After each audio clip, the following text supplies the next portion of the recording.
26 अगस्त मंगलवार सुबह ईडी ने दिल्ली के आम आदमी पार्टी के नेता और पूर्व स्वास्थ्य मंत्री सौरभ भारद्वाज के घर और उनसे जुड़ी 13 लोकेशंस पर छापेमारी की। ये कार्रवाई दिल्ली के अस्पताल निर्माण से जुड़े 5,590 करोड़ के घोटाले के सिलसिले में की गई है।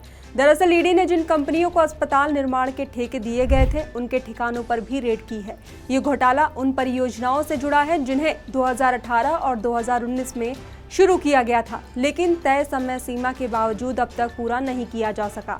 तो वही साल 2018 और 19 में दिल्ली सरकार ने 24 अस्पतालों के निर्माण के लिए 5,590 करोड़ की मंजूरी दी थी। इन आईसीयू अस्पतालों को 6 महीने में तय करना था, लेकिन 3 साल बाद भी ज्यादातर प्रोजेक्ट्स अधूरे हैं। जांच में जो गंभीर आरोप सामने आए हैं वह इस प्रकार हैं। पहला है 800 करोड़ खर्च होने के बावजूद सिर्फ 50% काम ही पूरा हुआ है।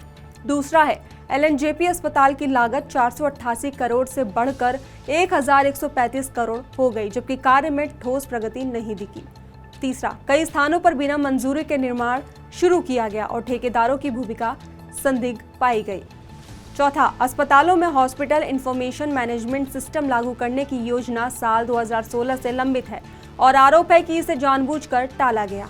तो वहीं पूर्व स्वास्थ्य मंत्री सौरभ भारद्वाज और सत्येंद्र जैन इस मामले में जांच के दायरे में हैं। केंद्रीय गृह मंत्रालय ने जून 2024 में भ्रष्टाचार निरोधक शाखा यानी कि एसीबी को मामले की जांच की अनुमति दी थी। बाद में एसीबी ने जुलाई में ये मामला ईडी को ट्रांसफर कर दिया था। तो वहीं एसीबी की रिपोर्ट में अस्पताल, पॉलीक्लिनिक और आईसीयू इंफ्रास्ट्रक्चर के निर्माण में भारी गड़बड़ियां, देरी और फंड की हेराफेरी के आरोप लगाए गए हैं। तो वहीं एसीबी के बाद ईडी ने ये पाया कि दिल्ली सरकार के लोक नायक अस्पताल में निर्माण लागत 488 करोड़ रुपए से बढ़कर 1,135 करोड़ रुपए तक पहुंच गई। एजेंसी का आरोप है कि कई अस्पतालों में बिना सह मंजूरी के ही निर्माण कार्य शुरू कर दिए थे। एसीबी ने अपने बयान में कहा था कि साल 2018 और 19 में अस्पताल परियोजनाओं को मंजूरी दी गई थी, जिनमें 11 ग्रीनफील्ड और 13 ब्राउनफील्ड प्रोजेक्ट शामिल थे। तो वहीं सौरभ भारद्वाज के घर पर ईडी की रेड पर आम आदमी पार्टी के अध्यक्ष अरविंद केजरीवाल ने कहा कि ये मोदी सरकार द्वारा एजेंसीज के दुरुपयोग का एक और मामला है। मोदी सरकार आम आदमी पार्टी के पीछे ही पड़ गई है। जिस तरह आपको टारगेट किया जा रहा है, ऐसे इतिहास में किसी पार्टी को नहीं किया गया। आपको इसलिए टारगेट किया जा रहा है क्योंकि मोदी सरकार की गलत नीतियों और भ्रष्ट कामों के खिलाफ सबसे मुखर आवाज आपकी है। मोदी सरकार हमारी आवाज दबाना चाहती है, ये कभी नहीं होगा।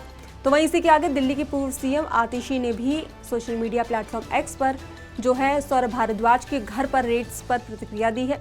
उन्होंने अपने सोशल मीडिया प्लेटफॉर्म एक्स पर एक पोस्ट करते हुए कहा कि आज सौरभ जी के यहाँ रेड क्यों हुई, क्योंकि पूरे देश में मोदी जी की डिग्री पर सवाल उठ रहे हैं।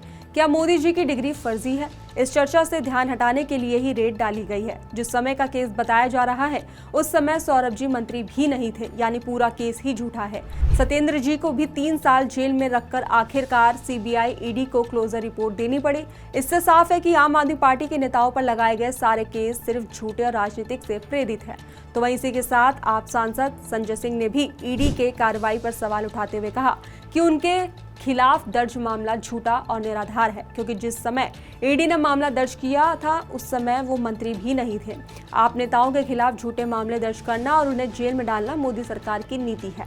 बीजेपी सरकार सभी आप नेताओं को एक एक कर परेशान कर रही है और उन्हें जेल में डाल रही है। वहीं पीएम मोदी की फर्जी डिग्री से ध्यान हटाने के लिए छापेमारी की जा रही है। पीएम मोदी की फर्जी डिग्री पर चर्चा न हो, इसके लिए ईडी ने ये कार्रवाई की है। तो वहीं सौरभ भारद्वाज के घर पर ईडी की रेड पड़ने के बाद बीजेपी के नेता वीरेंद्र सचदेवा ने आप पर निशाना साधते हुए कहा कि आप भ्रष्ट पार्टी है। हम पहले दिन से कह रहे थे ये भ्रष्ट है। दिल्ली में पिछले 11 सालों में विकास को रोका गया। आप नेता अब दूसरे राज्यों में जाकर जनता को बेवकूफ बनाने की कोशिश कर रहे हैं। बता दें कि विजेंद्र गुप्ता की शिकायत के आधार पर ही उपराज्यपाल वीके सक्सेना ने 25 जून को घोटाले की जांच की मंजूरी दी थी। शिकायत में आरोप लगाया गया था कि तत्कालीन स्वास्थ्य मंत्री सौरभ भारद्वाज और सत्येंद्र जैन ने मिलकर स्वास्थ्य विभाग में भ्रष्टाचार किया था। दोनों मंत्रियों पर 5,590 करोड़ की 24 अस्पताल परियोजनाओं में देरी का आरोप लगा है। कहा गया है कि इससे इन परियोजनाओं का खर्च बढ़ गया है। इसके बाद दिल्ली विजिलेंस विभाग ने शिकायत की जांच की। इसके बाद एलजी के आदेश पर एंटी करप्शन ब्यूरो ने एफआईआर दर्ज की और एसीबी ने जुलाई में यह मामला ईडी को ट्रांसफर कर दिया था। खैर, इस खबर पर आपकी क्या राय है हमें कमेंट बॉक्स में जरूर बताएं। फिलहाल खबरों में बस इतना ही। बाकी देश और दुनिया की तमाम खबरों के लिए देखते रहिए दी एज न्यूज़।